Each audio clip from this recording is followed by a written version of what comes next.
In the previous lecture, we have discussed the Deming's deadly sins or diseases. 5 points he has mentioned what should not be done to improve the quality. After that, we discuss the Juron's triology approach. So here he has suggested three steps to improve the quality. We have discussed that in detail. Then this is called as a Juron's triology diagram. This Juron's triology diagram was again discussed in detail.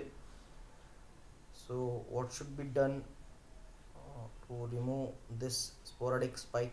What should be done to shift this origin zone of quality control to new zone of quality control, so that the cost of poor quality will decrease over the time by improving the quality. So these points were discussed in the last lecture.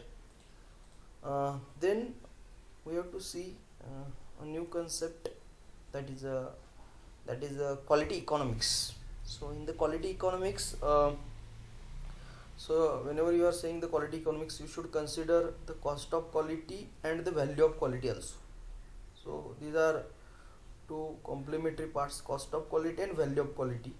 So in any case, the value of the quality should always be greater than the cost of quality. Then and then only any of the business can be run, otherwise it is not possible. So we should study this in detail. What the quality economics means, it is essential that the cost of achieving the desired quality level is always less than the economic worth of the quality, or you can say value of the quality. So we can say that with enough inputs any quality level can be achieved. So if you say provide good quality inputs, obviously the quality level at the output will also be good, or it is going to be so that relation is always there. For good inputs, the output will also be good, but a proper balance has to be maintained between cost of quality and the value of quality. Okay, so we are going to discuss this. So for that, uh, we should know which parameters are deciding the cost of quality. So the parameters, we will see this one by one. The cost of quality so is nothing but the quality losses that are occurring in any organization, that can be called as a cost of quality. So if you don't maintain the required quality, that will be problematic, and it will unnecessarily increase the cost of the product also. Okay, so there are many reasons because of which this cost of quality will increase. So we'll see one by one. So broadly, this cost of quality can be divided into three say major categories. One is a cost of failure, second is called as a cost of appraisal, and third one is called as a cost of prevention. Okay, so basically if we see the contribution of these three categories towards overall cost of quality, it can be mentioned approximately in percentage as 50% of the total cost of quality will be the cost of failure, 40% will be cost of appraisal, and 10% will be the cost of prevention.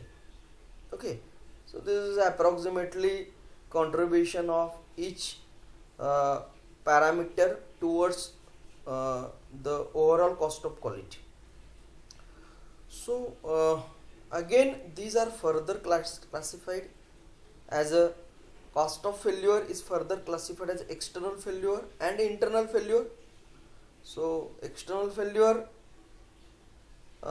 is further classified as a customer side and supplier side. Internal failure is classified as a scrap, rework, manpower. We are going to see this in detail also. Cost of appraisal, so it is a cost recurred towards inspection and testing. Then cost of prevention, that is quality improvement planning, training and preventive maintenance. So these are some of the uh, say cost which constitute the cost of quality. Now let us see this one by one. So we'll start with this cost of failure. So again same uh, say last say classification is same here. So overall cost of quality here slightly same data presented in different way. So cost of quality can be again differentiated as a cost of good quality and cost of poor quality. Cost of good quality means here you are trying to create the cost incurred in creating good quality components. Okay, and here the cost of poor quality means the it is the loss directly, it is the loss due to the poor quality. Okay, so this cost of poor quality here, the component is already failed and because of that the organization is bearing the losses.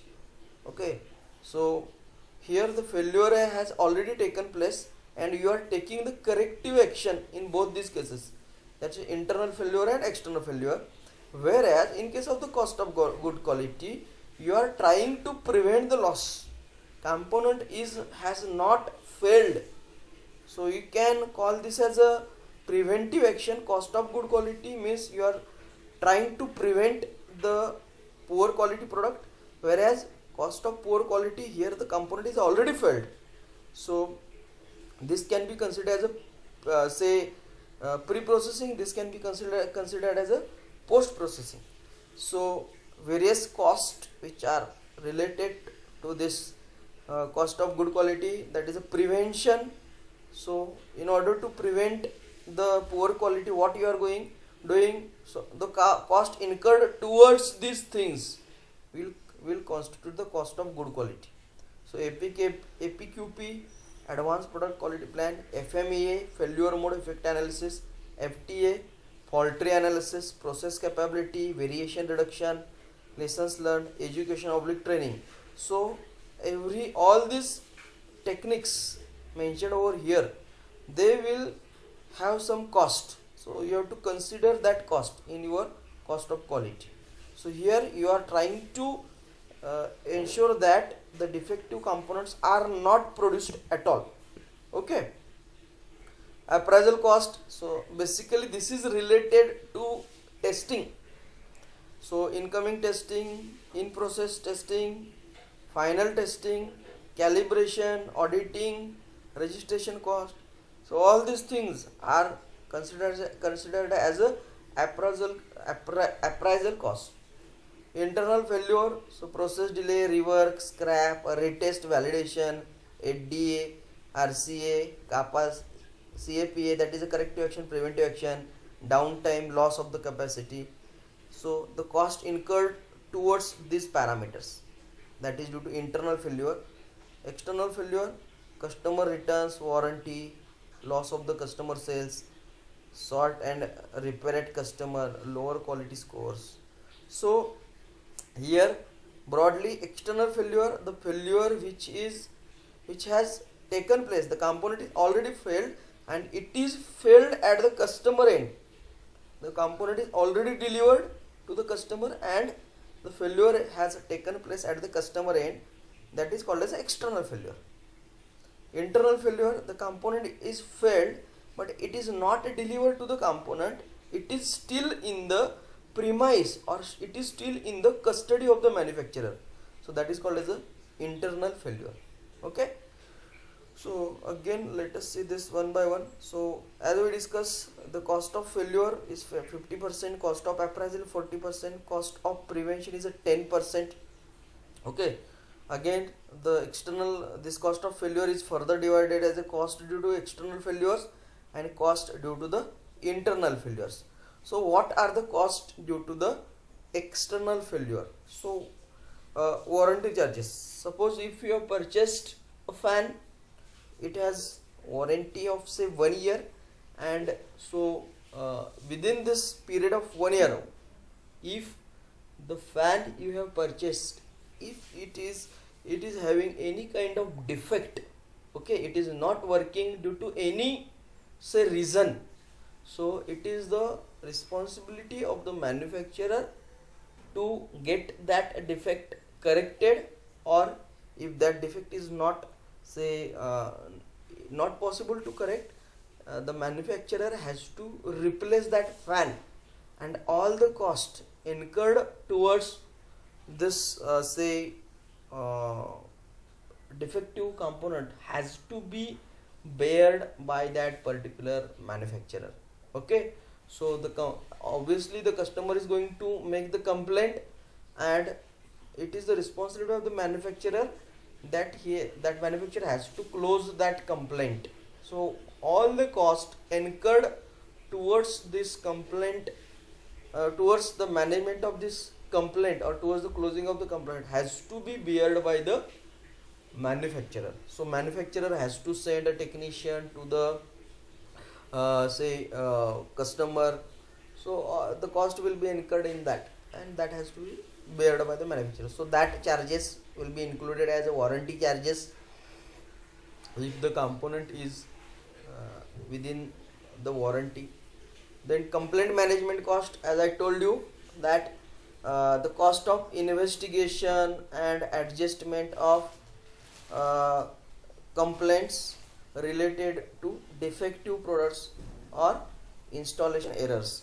So if the complaint is there, the company will bear all these costs. So why the defect has occurred, and if it is a say justified complaint is there, then company has to the manufacturer has to manage all the costs. So everything will be bared by the manufacturer, so that customer should not get suffered.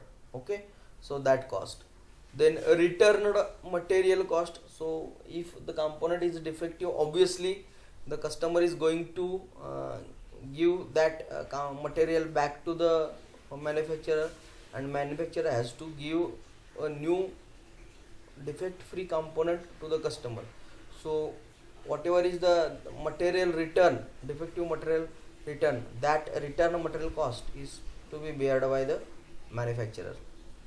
Fourth, cost associated with voluntary recall of the components by the company due to consideration of safety and health. So many times you might have heard about this say point number 4, that various companies have especially there are cases in automotive sector where the companies various companies have recalled their products, or especially the cars or vehicles, because of the some technical issue, and that is hazardous, or that is considering the safety and health of the customer. So they call say certain the various companies recall their vehicles in certain period back to the company, and they whatever is say defect is there, that defect is rectified by that particular company, and after that it will be again returned to the customer. So all the cost which is incurred towards management of this say complaint is bared by that particular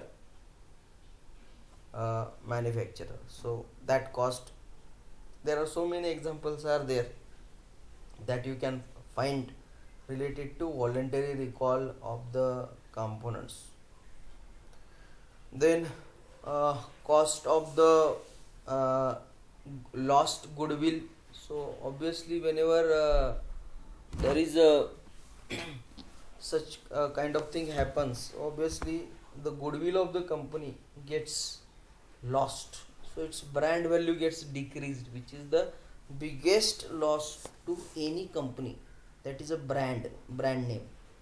Again some costs are still there, cost due to acceptance of the substandard products, then cost related to product liability litigation. So some of the customers may go in the go in the say judiciary if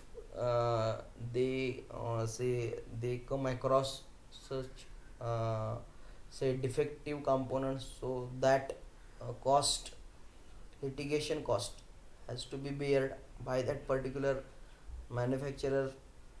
So so these are the some of the costs which are incurred due to external failures. Okay, so all these will constitute the cost of quality. Then next cost is a cost due to internal failures. So what are these cost due to internal failures?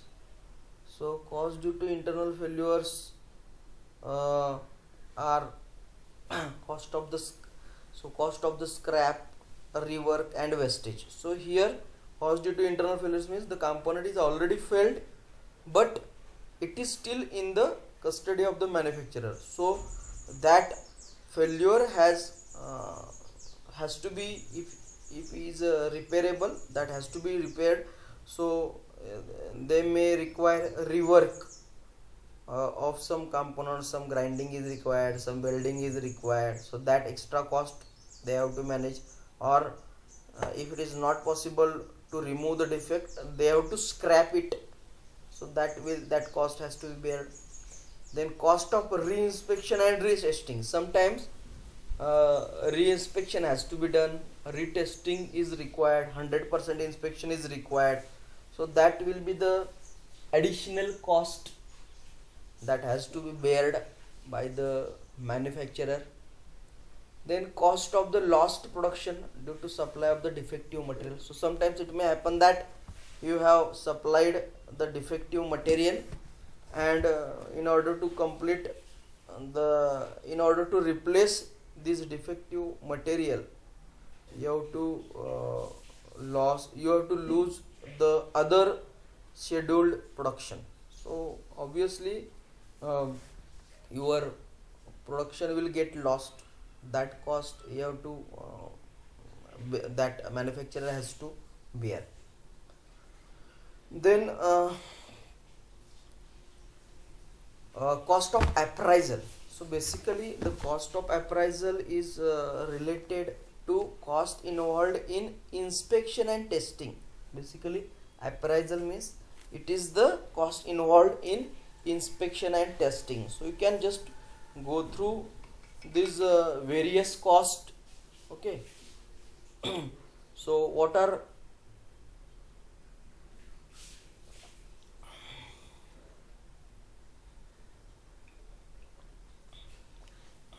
so these costs include basically inspection and testing can be carried out at different stages of the manufacturing. So cost of incoming raw material inspection. Okay, so you will inspect the material when it is being inwarded in your say company premises. Cost of in process inspection. So inspection is carried out when the component is being manufactured. Cost of the final inspection. So before dispatch inspection is carried out. So cost incurred in inspection during various stages of manufacturing. Cost of non-destructive testing and lab testing, if any. So many times non-destructive testing is required. NDT test, that is so ultrasonography is there, then radioactive X-ray radioactive is there, many things are there. Dye penetrant test is there, so that comes under the non-destructive testing. And any and sometimes mechanical properties have to be checked. You have to check ultimate tensile strength, you have to test the say nodularity, and so that cost is to be bared. cost of periodic calibration. So whatever instruments you are using for inspection and testing, those instruments have to be calibrated periodically. So that cost of calibration of those instruments is there. Then inventory cost associated with the storage of test facilities and material under testing. So the test facilities and material under test has to be stored properly, so the inventory cost related to that. So these are the some of the say cost. Apart from this, there are other costs also, that is the cost of research and development. So cost related to finding out the causes of failure and developing methods for their elimination. So sometimes you have to do some kind of the research because it is difficult to find out the cause of the failure. So R&D team will come into picture and they will try to find out the root cause of the failure. So cost related to that. Then cost of training, cost of audit, that comes into picture, which comes under the prevention cost, that is the cost of prevention. So sometimes training is required to be given to the various people, then preventive maintenance is to be done, that cost is there. Quality improvement planning, so you have to plan the quality, that will be under the prevention cost. So those costs are there. Then if we try to plot the cost versus the quality of conformance, okay, so you can see this on y-axis there is a cost, on x-axis there is a quality of conformance. Okay, an improvement in quality of conformance implies that the process is better able to manufacture the products that meet the quality of design requirements. Okay, so as you can see, there are various costs we have seen, that is a failure cost, appraisal cost and prevention cost. These three costs are plotted on this in this graph. So as you can see, the appraisal cost and failure cost, they will go on decreasing. The appraisal cost and failure cost, they will go on decreasing with as the quality of conformance goes on increasing, isn't it?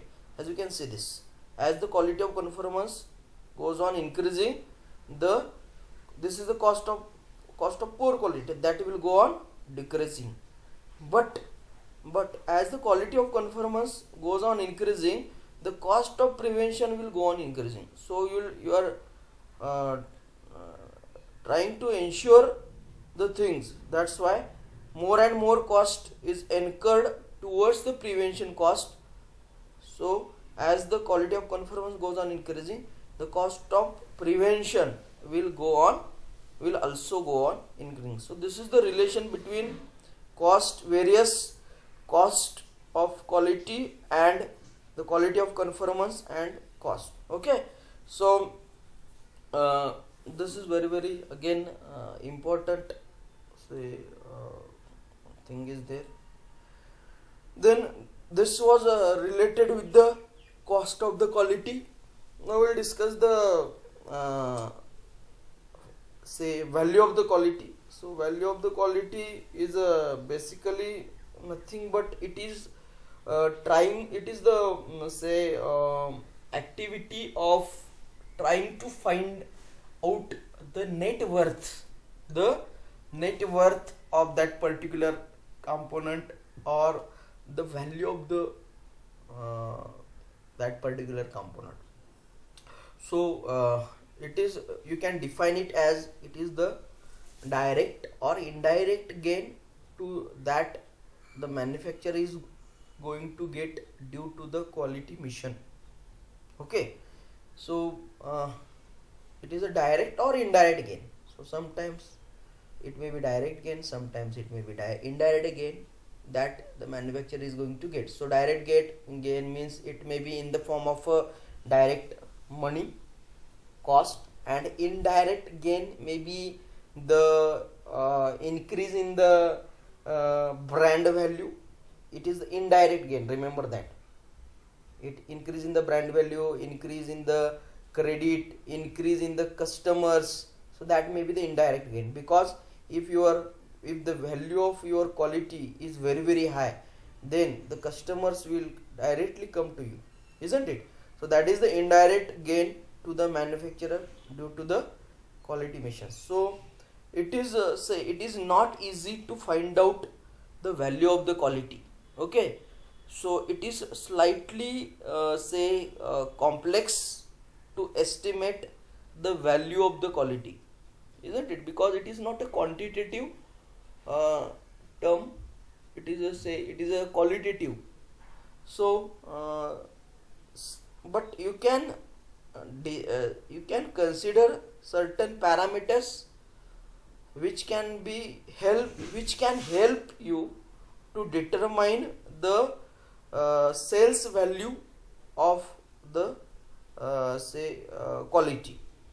So what are these characteristics? So following are the characteristics of the product to estimate the values. First, appeal for the sale. Means if your product is appealing, it is means if the customer does not need any kind of advertising, so if your product has that feature to appeal for the sale, it is means the component which you are introducing, it can be sold very easily, it can appeal the customers, then the value is high. But suppose if your product is such that high amount of advertising is necessary to sell that product, means the sales appeal is very less. Okay, and its value becomes less. Second characteristic is the features of design. Means in your product, what are the different features? Those features are definitely going to decide the value. If your product has very good features of design, obviously the customer will attract, isn't it? So various examples are there. If you are purchasing a mobile phone, so you will see what is the resolution of the camera, how many cameras are given, then what kind of processor is used, what is the size of the screen, what is the size of the RAM, what is the how much expandable memory is there. So many things are there. So what is the capacity of the battery, what is the battery backup, whether fast charging facility is available, whether wireless charging is available, and finally, so these are the features of the design. So the customer is going to look towards your object from such features, and if these features are appealing to the customer, then the customer will definitely opt for your product. Then complexity, the component should be less complex, isn't it? It should be easy to operate, it should be easy to understand, it should not have much complexity. If your component is simple to operate, simple to understand, simple to navigate, then the sales value is obviously it is going to be more. Then interchangeability of the parts. So obviously the parts which are manufacturing, those should be interchangeable with other standard components. So interchangeability is very important in today's world. So then sixth is life of the component. So everybody wants the components which are having good life period. Okay, so that life period will also is one of the say parameter that the customer is going to look for. So the life of your component and the life of another similar component maybe which is manufactured by your competitor, so that will be compared. All the things, all the characteristics which are in your product, all such characteristics will be compared by the customer with the component which is manufactured by your competitive organization. So these things uh, are there. Then capacity to take the say capacity to take the overload. So sometimes the components are designed for certain loads, but many times the owner of that component is not having any control over the say over the he has not full control over the say running what is happening in the running condition. You can take the example of the say your elevator, that is lift. If you are say residing in a society where there is a facility of the elevator, and we know that the elevator is designed for certain capacity, so it is always mentioned in the lift that this lift can take maximum 4 people whose average weight whose average weight is say 60 kg, isn't it? So it is designed for 250 kgs, but it is not possible for the manufacturer every time to look whether 4 people are going or 3 people are going or more than 4 people are going. So it is he doesn't have that much control over the running conditions. So always so the manufacturer has to ensure, say has to consider that it may happen that the more than 4 people are going to travel. Obviously they are going to travel in your say elevator, so in that case the elevator should not fail. So the elevator should be designed to take some overload. So they will consider that this is going definitely more than 4 people are going to travel in the elevator many times, so you have to design your lift from that point of view. So it is designed for certain overload. So even if 4 people, instead of 4 people, even if 6 people go, then in that case also the lift is not going to fail. And we have, many of us have experienced this also, that many times more than designed capacity the lift can take more load also. Reliability is very important. Again, the component should be reliable. They should work for their design capacity, so it should not fail within within the warranty period. Or so reliability is very important. Again, then a reputation of the manufacturer, this is again one of the very big factor which decides the value of quality or say sales value. So many times people purchase the components from the reputed manufacturers. We can take the example of the say Apple phones. So we know that the reputation of the Apple is so high that when they just announce that a new cell phone is coming in the market on this date, the people will make a queue one day before the actual date of sale in front of the showrooms of the Apple. Everybody knows this. They are they just want that particular component. So that is the reputation of the the components or the products made by the Apple, isn't it? So reputation decides too many things. And finally the cost. So the cost is going to play important role everywhere. The cost of your product also decides the sales appeal. Now depending upon cost also, the customer is going to compare the cost of your product against the features that you are providing.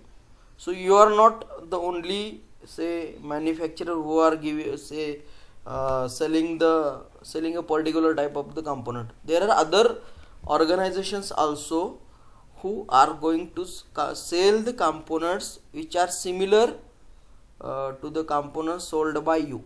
So every time they will compare the cost decided by you and cost decided by the other companies, and they will compare that cost with the features, and accordingly they will try to correlate the features of the product with the cost of the product, and accordingly the customer is going to take the decision. If they get convinced regarding the features and the cost, okay, then only they will opt for your component, otherwise they will not opt for your component. Then now we are discussing the quality economics. So there is one more concept, that is a quality contribution. So many times this question is asked, what is a quality contribution? So quality contribution is nothing but it is the difference between value of the quality and cost of quality of the product at any quality level. Difference between value and cost. So this difference, first of all, this must difference between value and cost, that is difference between it is the value minus cost, that difference must be a positive one, and that difference should be as high as possible. Okay, because why this is to be considered? Because after certain level of the quality the quality contribution goes on decreasing. I will show you, because you can see this sketch. So value and the cost, this is on y-axis, and this is the increasing quality. So we know that with increasing quality, the cost for certain time, the cost of quality is going to decrease. Okay, you can see the value of, as the quality increases, the value also increases, you can see.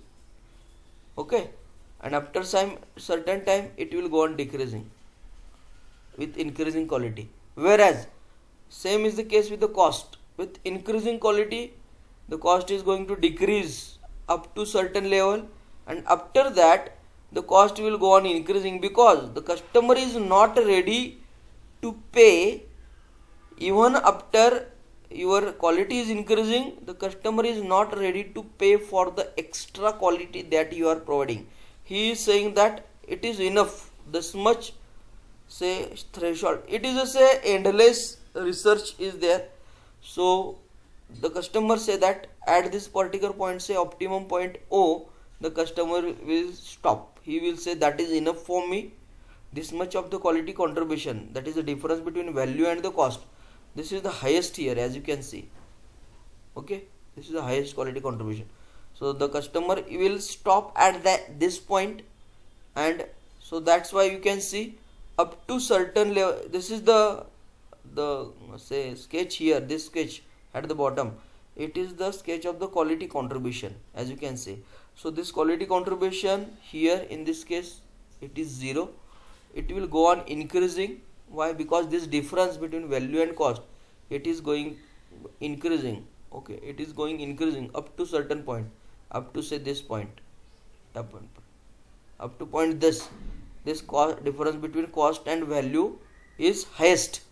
So your optimum say this quality contribution is increasing, it will go on increasing up to this point it will be the, so the quality contribution is maximum at this point. Okay, and after this the quality contribution will go on decreasing, because after this point the customer is not ready to pay extra cost. Okay, the customer is not ready to pay the extra cost, even though you offer the high value or high quality, the customer doesn't want that. Okay, so this distance here, from here horizontal line to this highest point, this difference is highest at that point, so that is called as the optimum quality level. So this point O.0 is called as a optimum quality level, isn't it? So at this point, at optimum quality level, the quality contribution, this quality contribution is highest. That is the difference between value of the quality and cost of quality is highest. So that is the quality contribution. So with this we will stop here and we will continue in the next lecture.